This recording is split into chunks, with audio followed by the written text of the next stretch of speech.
السلام عليكم ورحمة الله تعالى وبركاته. مشاهدينا الأعزاء، إليكم تفاصيل أخبار الآن. واصل النظام العسكري الجزائري إظهار حقدهم الدفين بعد عدم تناول نشرات الأخبار الرياضية في قنوات الجزائرية. خبر فوز المنتخب المغربي بهدفين لصفر على حساب بلجيكا برسم الجولة الثانية لمجموعة السادسة من منافسات كأس العالم قطر 2022. ولم تنقل وكالة الأنباء الرسمية أي تفاصيل بشأن مقابلة المغرب وبلجيكا، مع تخصيص حيز كبير لباقي مباريات كأس العالم، وهو ما يثبت أن النظام العسكري الحاكم في الجزائر يستخدم جميع إمكانياته لتفادي إنجازات المملكة في جميع الميادين سواء قاريا أو عالميا.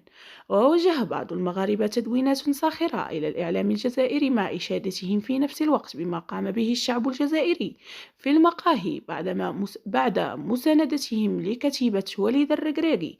وفي هذا الصدد قال أحمد نور الدين الخبير في العلاقات الدولية في حديثه إن ما قام به الإعلام الجزائري الذي يحركه نظام الكابرانات يظهر قمة الصبيانية والسياسية التي تهيمن على التعامل مع كل ما هو مغربي، خاصة من ناحية الإنجازات.